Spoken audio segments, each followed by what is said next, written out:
What's up with my AP family? It's your boy L, APA, coming through with another video. You guys already know what it is, man. We're here for the youngsters, re-offenders, and I told my tales by way of my experiences so that hopefully both of them could be, discouraged. One from going into the lifestyle or continuing the lifestyle, and the other one from going back into prison. You know what I'm saying? So, as you can tell by that title, man, that uña thumbnail, Sana Ojeda, man. I've told this one, my last channel that got shut down, hacked and deleted. You guys already know about that. That's one thing about YouTube. Quick footnote. YouTube, there's gonna be a lot of people that hate on you. There's gonna be a lot of people that don't like you, especially if you're blowing up.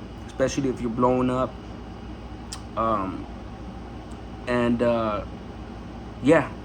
Now you guys know that, and when I say I'm not gonna go any further. You guys know that I really don't tell the Mexican Mafia stories that I have in here. You guys know that I know them intimately, meaning I did things for them. I did time with them on the streets and on the yard.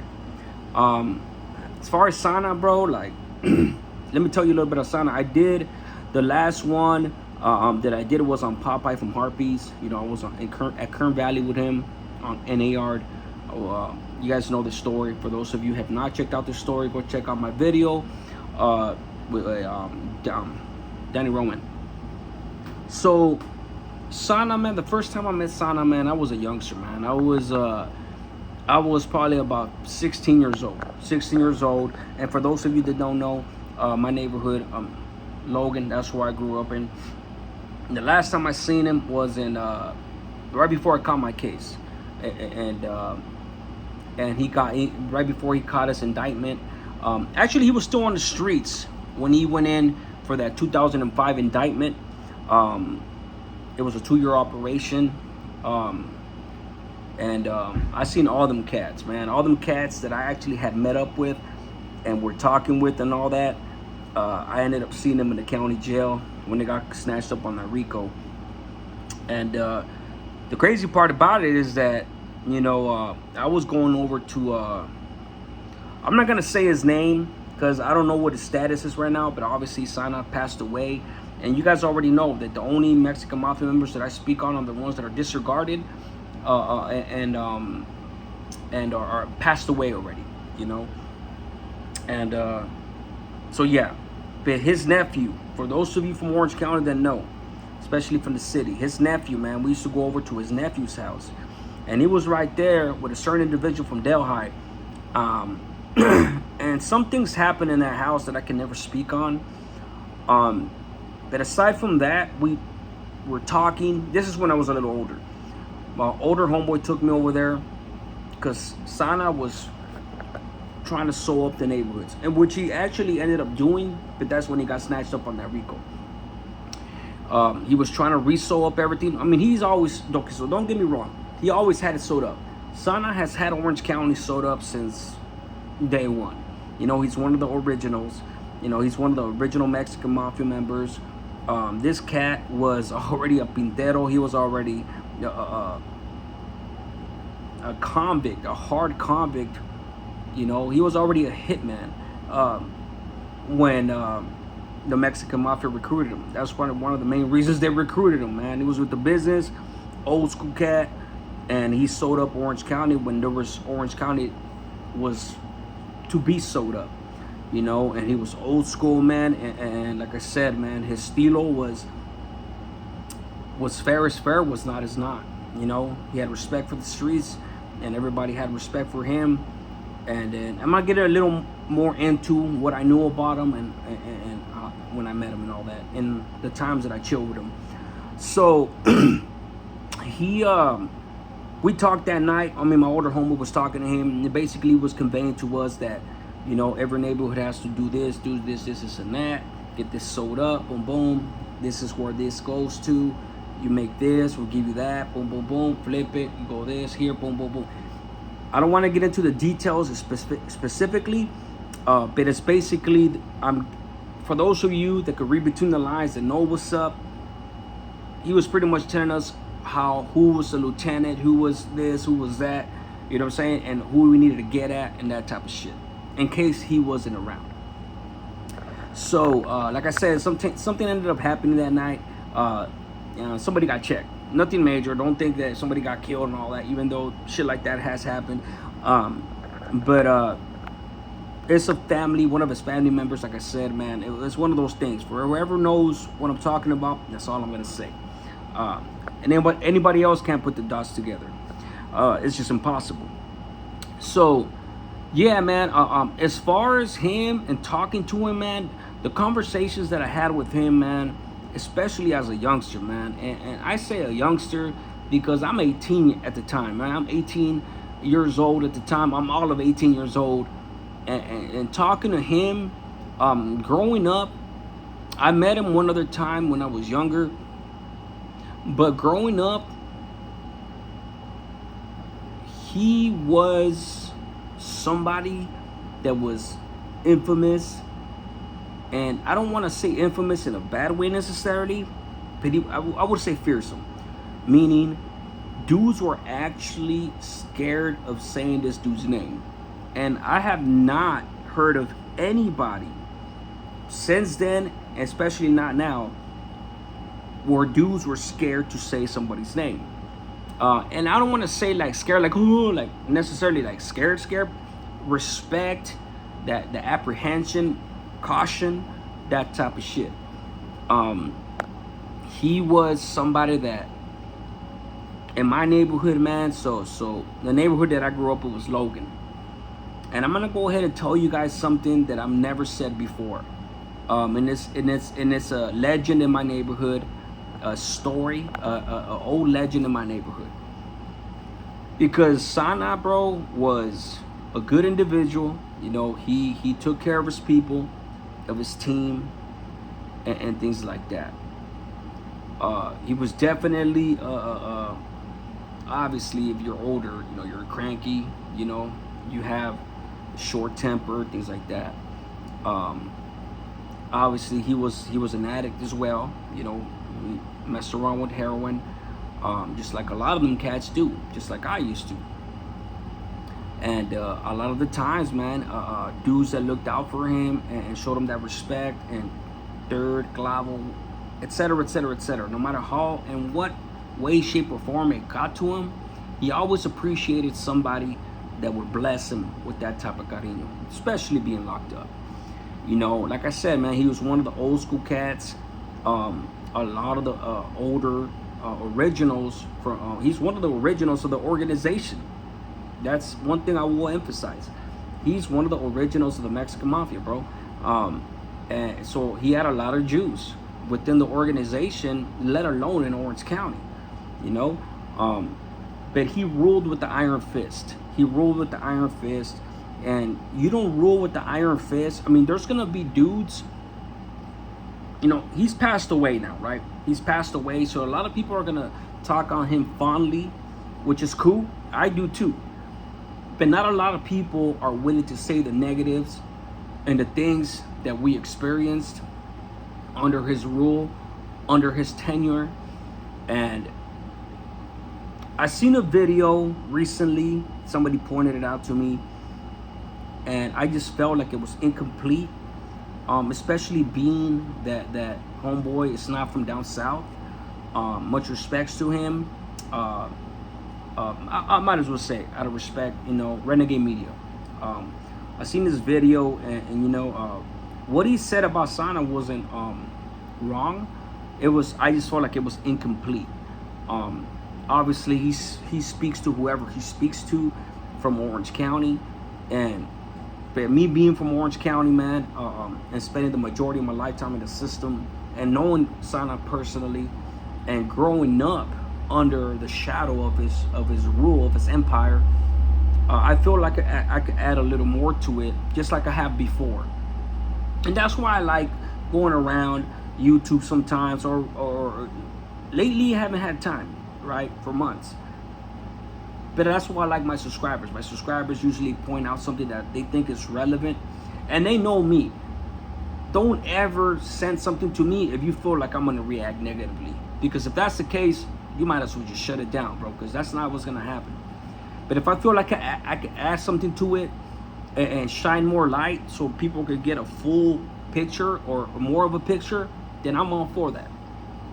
So to piggyback and to add to what Jay Hans was saying, and keep in mind, I didn't even know Jay Hans was Renegade Media. I kept hearing, hey, you know Jay Hans? Hey, you heard Renegade Media? I'm like, yeah, I don't know Renegade Media. Hey, what's up with Jay Hans? You ever mess with them? I was like, I don't even know who that is. It turns out it's Renegade Media. I didn't know. I've already said this before. I'm just saying. So I have a lot of respect for what he's doing. You know, he seems like a cool dude, man. And I've never been one to hate on anybody. If anything, bro, I love seeing dudes blowing up. You know, I like those channels being blown up, humble dudes, righteous dudes, and things like that. Obviously, the actives and the haters are always gonna hate. Let them hate. It is what it is. You know. I digress fully. So, Sana's empire, man. Let me give you a little history about Sana in our neighborhood. So Logan is the oldest neighborhood in Santa Ana in Orange County. It's us. Then came Del High and Santa Anita shortly after.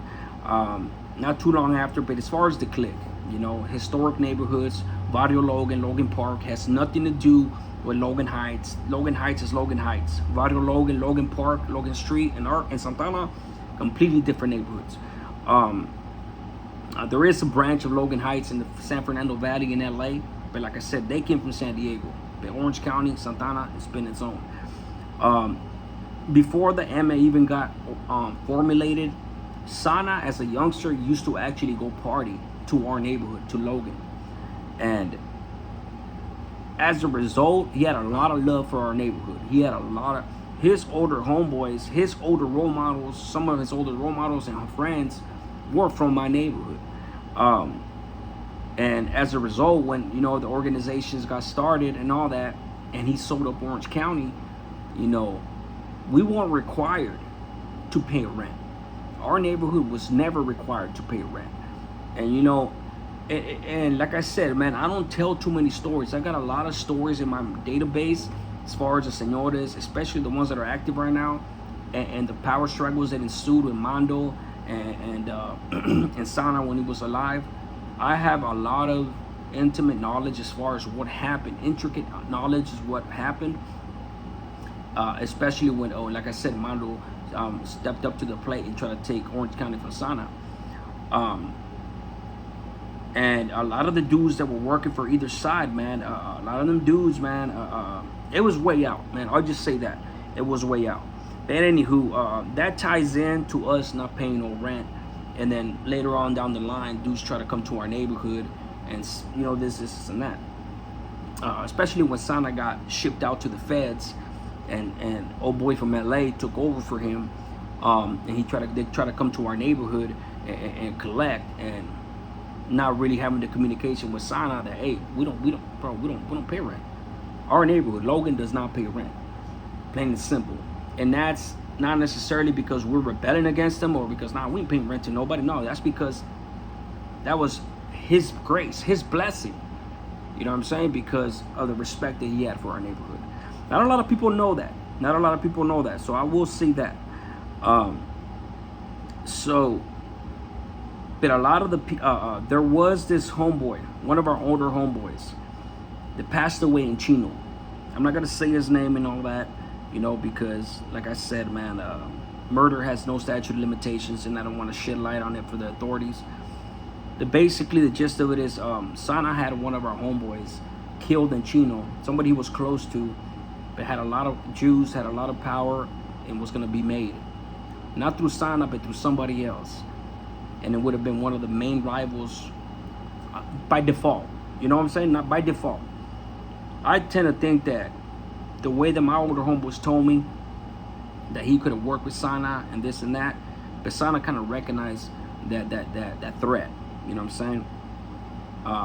So he took care of that business. You know, he killed one of our homeboys. That's not the first time that he did that. You know, when I say that he ruled with the iron fist, he ruled with the iron fist. those of you from Orange County, especially the older cats, because you're the older cats, the ones that know are the ones that are gonna know what I'm talking about. I don't say this to smut up Sana's memory. I just say this to shed that light, because although he had a lot of love for people, he had a lot of hate as well. And the reason was, let me go ahead and shed this out, because homeboy from Renegade Media, obviously, the dudes that maybe they did, maybe they didn't, I don't know. He said he spoke to several dudes from Orange County, so I don't know if they told him this part, but I'm gonna go ahead and shed light on it. F Troop was hated for a very long time because of Sana, and that's the neighborhood that Sana was from F Troop. And the reason was because, and I personally witnessed this and suffered through this myself. F Troop used to go around the city, put in work, blast dudes, things like that, doing drive-bys.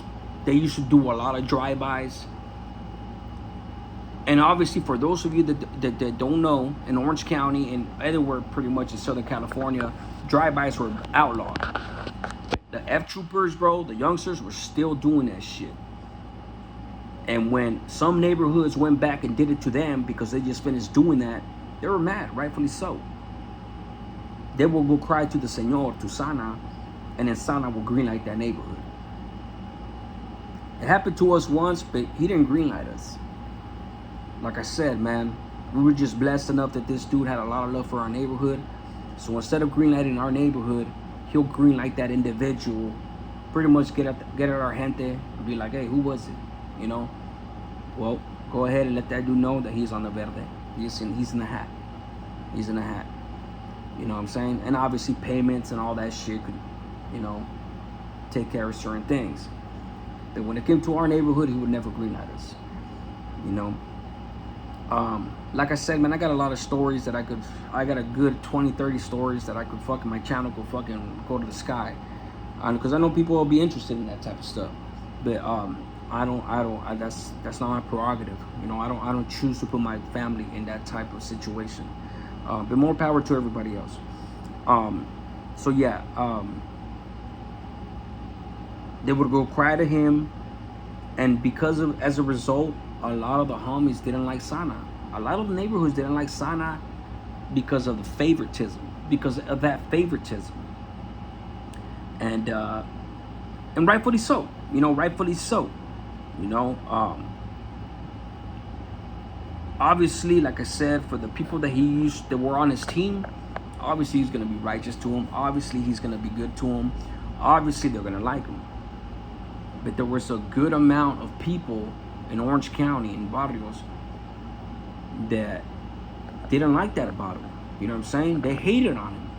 They didn't like him. That being said, the dude, his power could not be questioned until Mondo stepped up to the plate. And that's what people don't understand.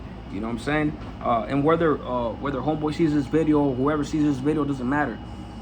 This was part of the circumstances that were coming to a head when Mondo stepped up to the plate and said, Chales, man, I'm taking over.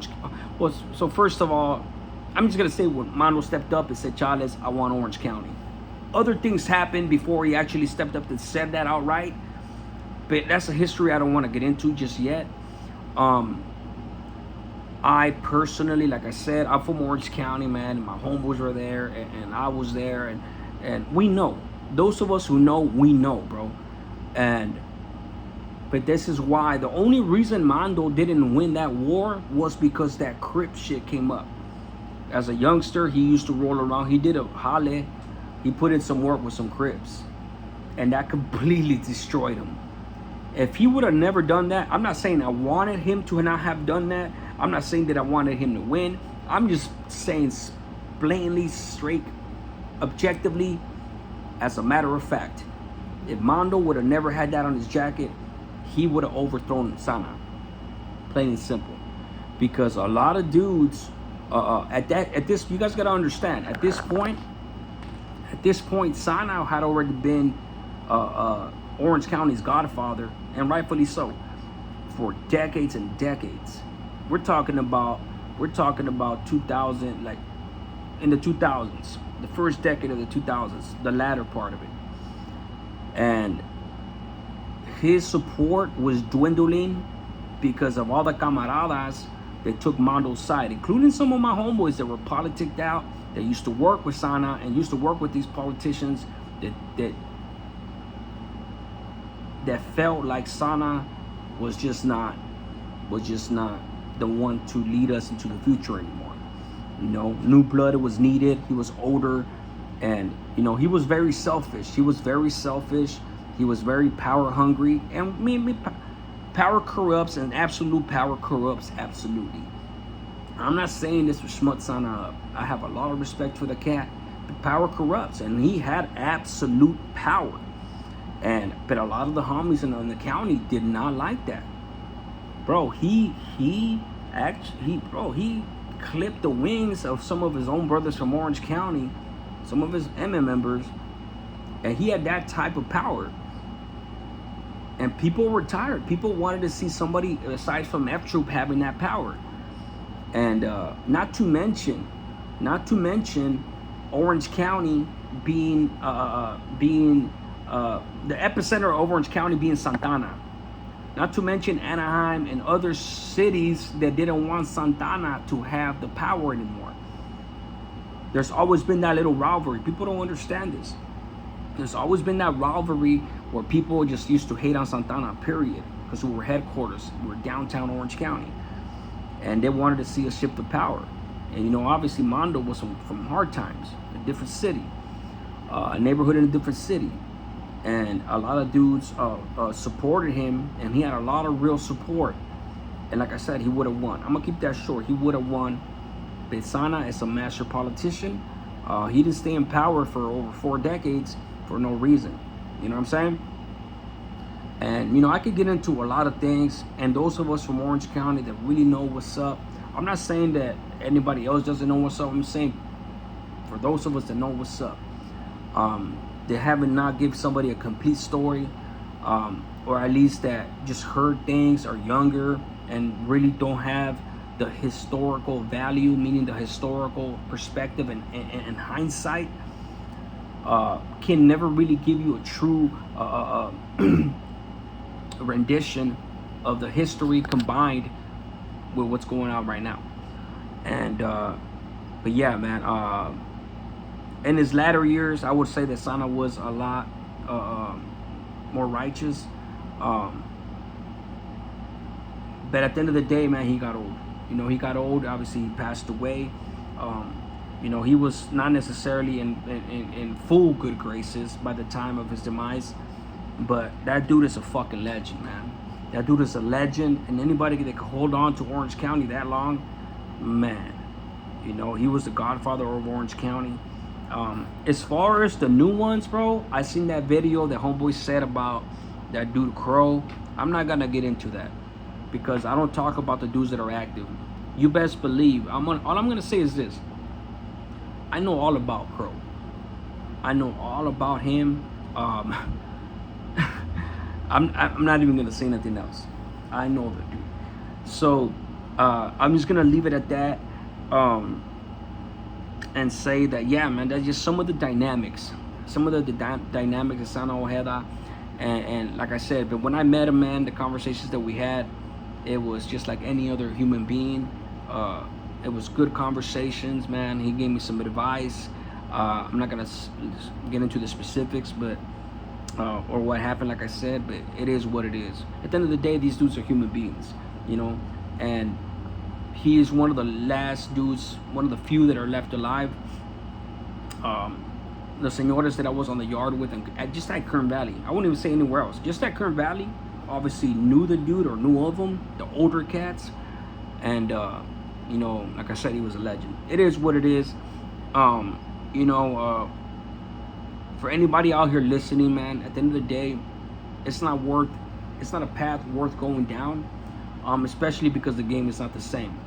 You know what I'm saying?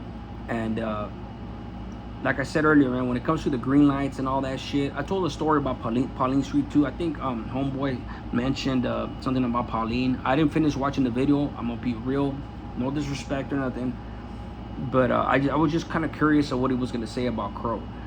And as far as people not wanting to pay rent to him specifically, I'm just gonna leave it alone. I'm just gonna leave it alone because Orange County it's just different.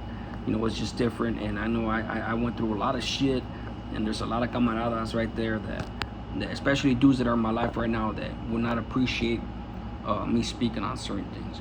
But with that being said, man, youngsters, stay out the system. Reoffenders, don't go back to the system, man. I hope you guys this shit a little light. Obviously, you guys, for those of you guys that know, I did the sauna video before. This one actually is new shit. You know, there's just I went through a lot of shit in my life, and I've had the privilege and the misfortune of meeting a lot of these cats and doing things for these cats, and you know, things like that. And so there's always a chance, depending on what I see out there on the YouTube spectrum, and depends on what I'm gonna say. You know what I'm saying? What I could share and divulge. That being said, man, one life saved is one life blessed. A smart man learns from his mistakes, but a wise man learns from other people's mistakes. APA, I'm out.